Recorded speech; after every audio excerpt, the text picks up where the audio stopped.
Sa pag-aabang ng buong mundo sa makasaysayang laban sa May 2026 sa Tokyo Dome, biglang sumiklab ang atensyon ng mga boxing fans matapos magsanib puwersa sina Junto Nakatani at Ramon Cadenas.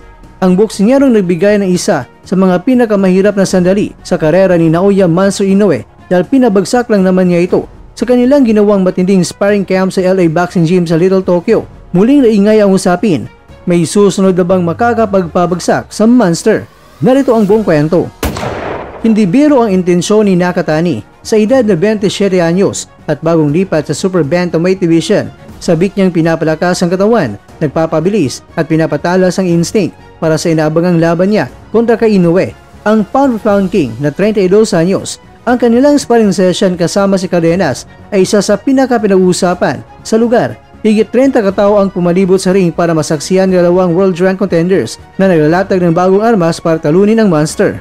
Ang pagsasanib puwersa nila ay hindi aksidente. Si Ramon Cadenas, ang Mexican-American fighter na unang nakahilera upang bawian ang kanyang momentum matapos matalo kay Inoue noong May 4, ay may bagong landas ngayong tinatahak at kasama doon ang muling pagharap sa estilo ng Monster pero sa ibang paraan. Sa panahon ng kanilang laban, si Cadenas ang nabibigay na isa sa pinakamatingkad na sandali.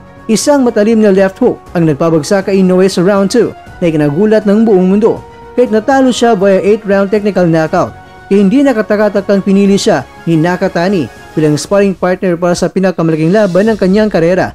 At hindi lang basta-basta sparring partner itong si Cadenas dahil siya ay WBA rank number 2 habang itong si Nakatani naman ay rank number 1. Dahilan kaya tinawag ng media ang kanilang pagsasanib bilang elite versus elite inside the gym. Kasama ni Cadenas ang kanyang powerhouse team, ang veteranong trainer na si Manny Robles, ang anak nitong si Manny Robles III at si Ronnie Canto, kabatang kaibigan ni Cadenas at parang lumaki sa amateur circuit. Sa kabilang sulok naman ang head coach ni Nakatani na si Rudy Hernandez, kaibigan ng Robles family, ang nagbukas ng pinto para sa isang high-level sparring exchange. Sa unang araw mga kwento ng kanilang sparring, maliwanag ang impresyon, maigpit at mabilis ang galaw ni Nakatani. Hirap makadikit si Cadenas sa footwork nito at ang legendary left hook na nagpabagsak kay Inoue ay hindi tumatama sa kanya dahil sa solido na depensa at reflex ni Nakatani.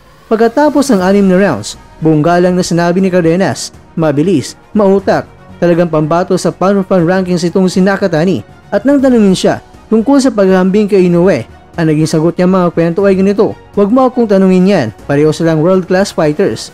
Kung si Cadenas mga kwento ay nagpakita ng paggalang, iba naman ang pananaw ni Manny Robles, ang head trainer na nasa sulok habang nagaganap ang sparring. At hindi siya nagpatumpik-tumpik pa at sinabi niya, mabilis ang pag-unlad ni Junto. Mula sa bilis, depensa, counter, footwork ay talagang wala kang masasabi. Sa tingin niya ay mananalo si Nakatani kay Inoue sa paparating na laban sa Tokyo Dome. Posible sa desisyon pero baka nga raw ay knockout pa. Ito na marahil mga kwento ang pinaka-kontrobersyal na pahayag mula sa kilalang trainer nitong huling mga buwan.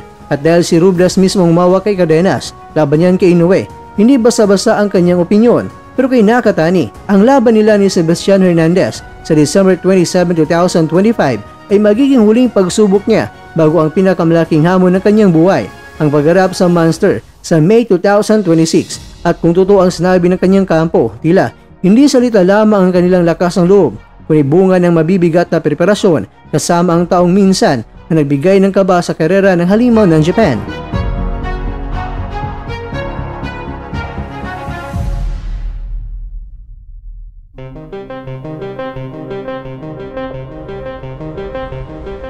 Mga kakwento, sa pagsasanib puwersa ni Junto Nakatani at Ramon Cadenas, isang bagong kwento ang umusbong sa mundo ng boxing. Dalawang mandirigmang minsan na nasa magkaibang landas para ihanda ang isa sa kanila sa pagpapatumba ng halimaw ng Japan. Kaya naman ang tanong ngayon mga kwento, magbubunga ba ang kanilang pinagsasamang karanasan para maulit ang pagbagsak ni Inoue at sa pagkakataong ito, tuluyan na ba? Sa darating na May 2026 sa Tokyo Dome, malalaman ng buong mundo ang kasagutan. Pero ikaw kwento, sino sa tingin mo ang mananalo? Si Naoya ba o di kaya'y itong si Junto? Sige nga kakwento, opinion mo, paki-comment mo naman sa baba kakwento.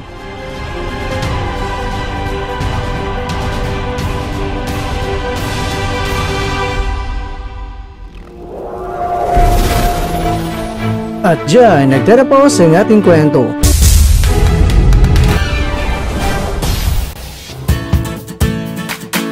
Maraming salamat mga kakwento sa inyong panonood. Pero baka naman mga kakwento ay nagustuhan niyo po ang kwento natin ngayon. Baka pwede niyo po akong mabigyan dyan ng like, subscribe at pa-click na rin sa bell button.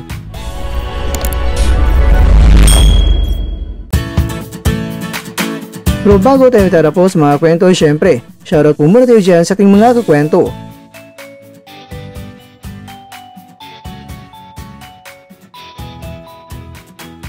At ikaw kwentong nanonood ngayon, shoutout sa iyo dyan.